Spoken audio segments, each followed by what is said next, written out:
Bonjour à tous et merci de nous rejoindre dans ce énième numéro de l'invité du jour, la 7e édition des rencontres professionnelles dénommée Samba Professionnel, baptisée cette année hommage à Pape Diouf et Manu Dibango, qui se déroulera en présentiel et en ligne du 5 au 10 juillet 2021.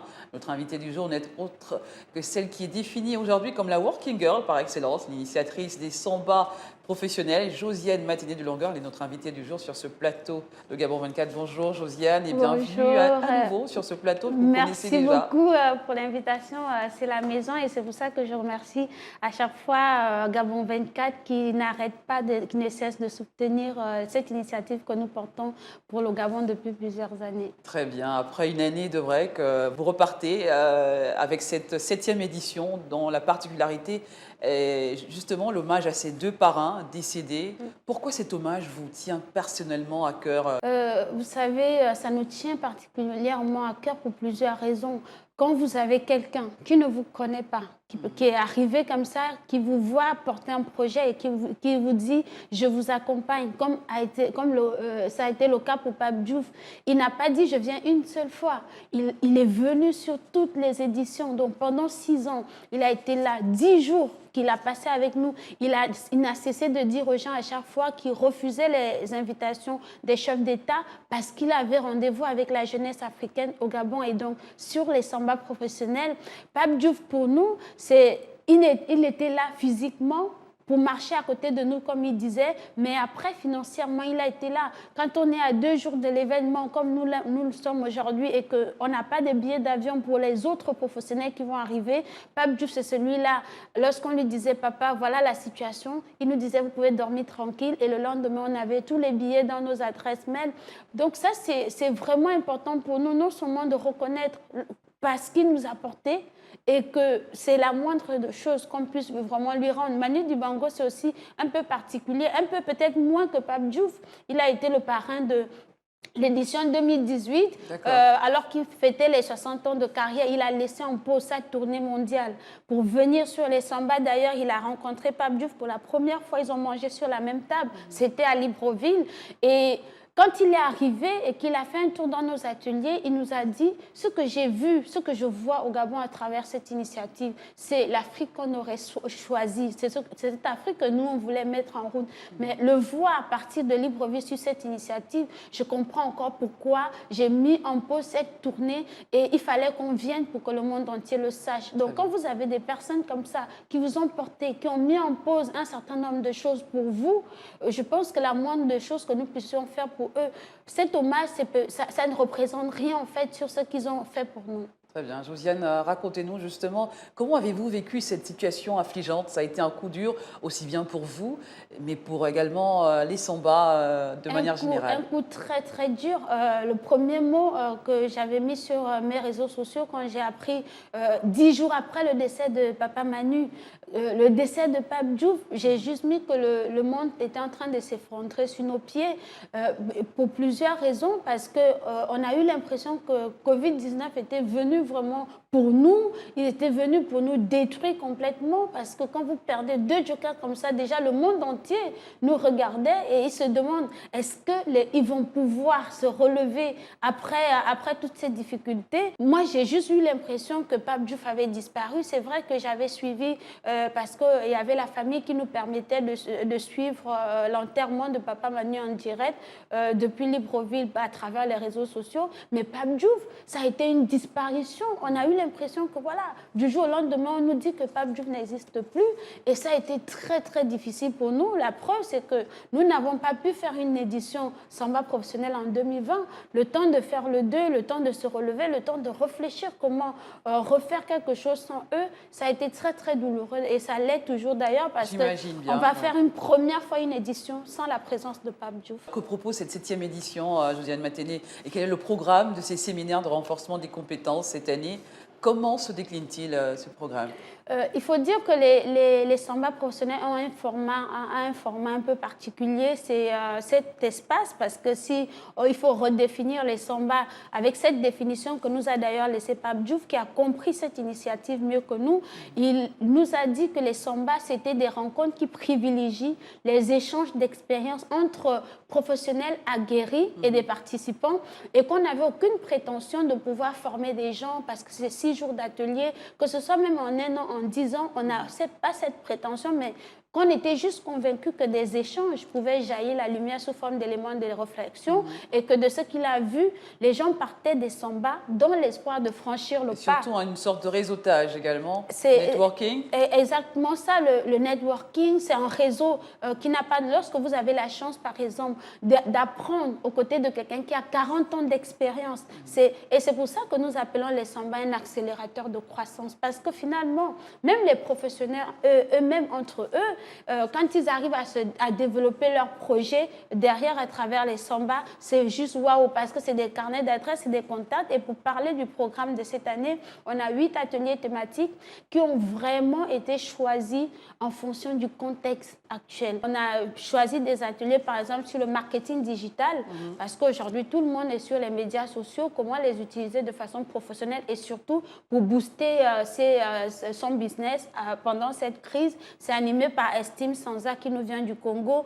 On a un atelier très très important sur les clés d'un bon journaliste, et ça c'est animé par un ancien que tout le monde connaît, Henri-Pascal Bolanga, qui n'est plus à présenter. Ce sera juste le retour du fils du pays, et il sera juste à côté du directeur de la communication de la CAF, Alexandre Sewé. On a un atelier sur la responsabilité sociétale des entreprises, animé par Thierry Téné, qui lui est le directeur Afrique RSE.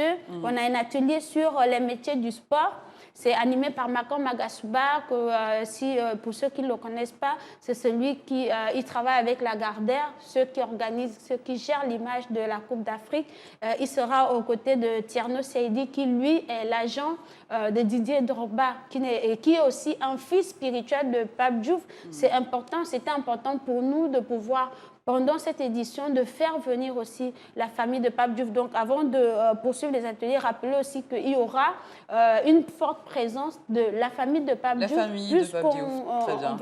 On va lui rendre hommage. Il y a un atelier sur le développement personnel animé par Sylvain Boussamba. Donc, depuis 4 ans maintenant sur les samba, on a imposé cet atelier. Donc, en plus de l'atelier qu'ils ont le matin, ils ont cet atelier l'après-midi, parce qu'on s'était rendu compte que les gens partaient de là avec des outils, et qu'après, derrière, ils n'avaient pas cette niaque, ils n'avaient pas cette envie, ils avaient encore peur de l'autre, ils avaient peur du regard d'autrui, et on a voulu vraiment qu'ils sortent de là complet avec les éléments qui leur permettent de savoir que... Mais encore, du sport, du cinéma. Du cinéma avec Serge Abessolo et Ivan Mabadi, ça c'est un duo gabonais qui va animer l'atelier sur comment être un bon acteur. Sur les finances, comment partir de rien, comment atteindre l'indépendance financière à partir de rien. Et ça, c'est un atelier très attendu, animé par Ricardo Kanyama, celui même qui a écrit le livre sur la chef de ma mère, qui nous explique les réalités africaines et comment on parvient à pouvoir rester autonome malgré certaines situations. Et un dernier atelier sur comment créer des contenus et gérer des événements culturels. Massamba Gueye, un homme de culture, un professeur qui vient de Dakar. Et à côté de lui, on aura Brahim El Mazet, qui est lui le directeur du festival Visa for Music. Donc c'est ça le panel, mais mettre un accent particulier sur la marraine de cette édition, Joël Ededegendong, qui est celle-là même. Pourquoi le choix de Joël avec la famille de Pape Diouf? On a été tous d'accord que c'est celle grâce à qui on a connu Pape Diouf qui mérite de porter cet hommage à Pape Diouf. Et comme c'est elle qui nous a mis en contact, c'est elle qui a dit à Pape Diouf, je pense que cette initiative qui est en train de commencer au Gabon, ce sera bien que tu associes ton image. Et aujourd'hui, c'est elle qui va être la marraine et responsable d'amener toute cette délégation qui va être au Gabon. Du bon monde dans tous les cas. Alors, pouvez-vous nous expliquer, à Josiane Matinée de Longueur, la nécessité de participer à ces samba professionnels aujourd'hui, les débouchés, sinon les avantages de cette initiative? Déjà parce que toute initiative, toute initiative qui existe mérite qu'on puisse prêter attention. Le monde va tellement à une vitesse grand V que si aujourd'hui, non seulement on ne s'adapte pas au nouveau contenu, si on ne se recycle pas, on aura l'impression d'être largué.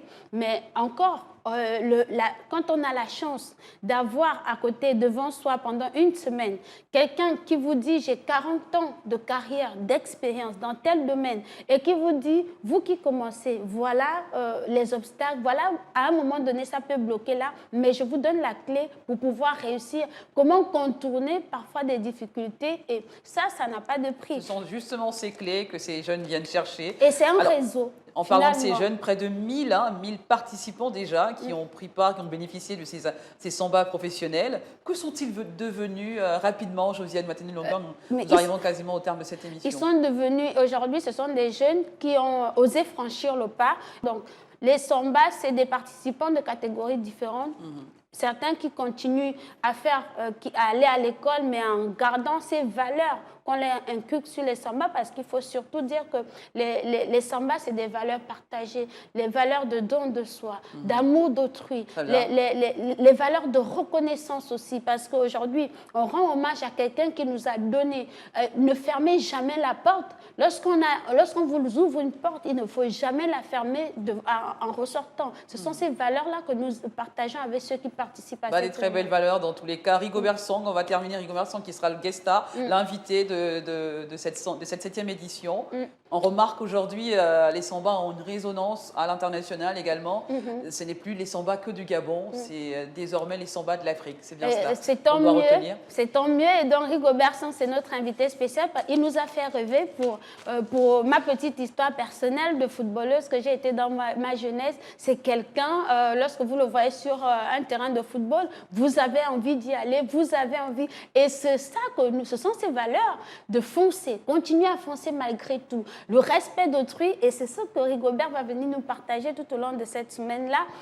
Dieu merci, aujourd'hui les sambas ont une résonance internationale, comme vous avez dit. D'ailleurs, je reviens de Dakar où j'ai rendu hommage à Pape Diouf, là où il est décédé, rencontré sa famille, où j'ai été aussi reçue par les autorités du Sénégal pour leur dire que cette initiative qui a commencé au Gabon mérite d'être exportée et aujourd'hui, on travaille avec la fondation Pape Diouf et aujourd'hui, ce projet des sambas vont faire partie intégrante de ce programme de sa fondation. Merci. Et c'était notre but lorsque nous avons lancé cette initiative. Merci Josiane Maténé-Longueur, tellement à dire sur ces sambas professionnels qui sont aujourd'hui voilà, votre objectif qui finalement… c'est notre raison de vivre. Voilà. On voit que ça prend finalement vie un peu partout en Afrique et c'est très bien. On vous souhaite beaucoup d'avenir et on espère recevoir Rigobert Song et plein d'autres invités sur ce plateau de Gabon 24. Avec plaisir. Ils sont là pour vous. À très bientôt. Merci infiniment pour l'invitation. Merci à vous également d'avoir été de nôtres. Nous recevions à l'instant Josiane Maténé-Longueur, cette initiatrice des sambas professionnels